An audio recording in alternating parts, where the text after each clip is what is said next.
চাহিদা এবং যোগান তার মধ্যে ভারসাম্য কোথাও থাকছে না, যে কারণে এই রকম পরিস্থিতি বিভিন্ন জায়গায় তৈরি হয়েছে। এই অবস্থায় ভারত সরকারের তরফে জারি করা হয়েছে গেজেট নোটিফিকেশন।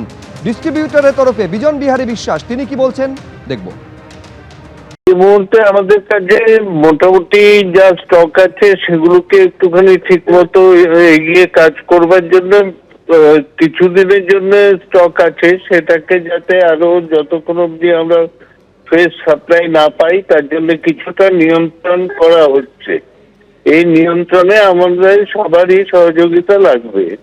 এখন আমাদের যা বুকিং আমরা দেখতে পাচ্ছি সেখানে আমাদের গ্রাহকেরা প্যানিক বুকিং করে ফেলছে, যে সবাই ভাবছে বলতে আগে পাবো না। পুরো জিনিসটাকে কন্ট্রোল করার জন্য একটা তো টাইম গ্যাপ বাড়ানো হয়েছে সিলিন্ডারের ইয়ের জন্য। আগে যেরকম বুক করলেই পাওয়া যেত, এখন বুক করলেই পাওয়া যাবে সেরকম সিচুয়েশন আমাদের কাছে নেই।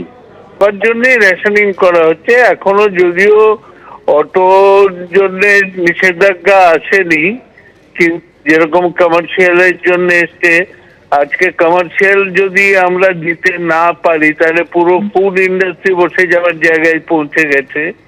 সেই জায়গাগুলোকে আমাদেরকে চিন্তা ভাবনা করতে হচ্ছে। সবকিছু মিলিয়ে মিলেমিশে সবাইকে একটু ধৈর্য ধরে করতে হবে। যেভাবে জ্বালানি সংকট তৈরি হয়েছে, ফলে অস্বাভাবিক হারে বুকিং এর সংখ্যাও বেড়ে গিয়েছে। এই অবস্থায় নাজেহাল হয়ে পড়েছেন ডিস্ট্রিবিউটররা। নদিয়ার ছবি আপনাদের সামনে রেখেছি, যেখানে পরিস্থিতি এইরকম তৈরি হয়েছে। নদিয়ার গ্রাহকদের অস্বাভাবিক বুকিং এর জেরে যারা এলপিজি ডিস্ট্রিবিউটর তারা পড়েছেন সমস্যায়।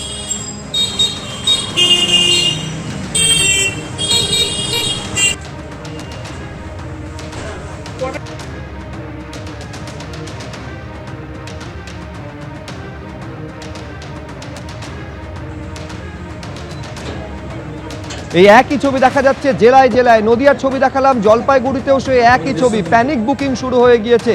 একটা আতঙ্ক, একটা আশঙ্কার জেরে যে সময়ে হয়তো পাওয়া যাবে না এলপিজি, যার জন্য সবাই একসঙ্গে বুকিং করতে শুরু করেছেন। বুকিং এর সংখ্যাও বেড়েছে, ফলে সমস্যায় পড়েছেন ডিস্ট্রিবিউটররা। এই ছবি রাজ্য জুড়ে জেলায় জেলায় দেখা যাচ্ছে। নদিয়ার পাশাপাশি জলপাইগুড়িতেও একই ছবি।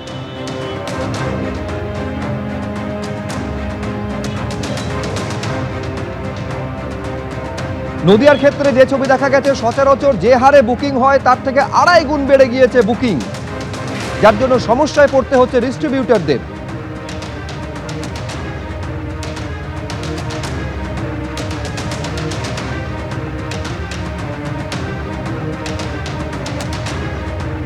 এবিপি আনন্দ, এগিয়ে থাকে, এগিয়ে রাখে।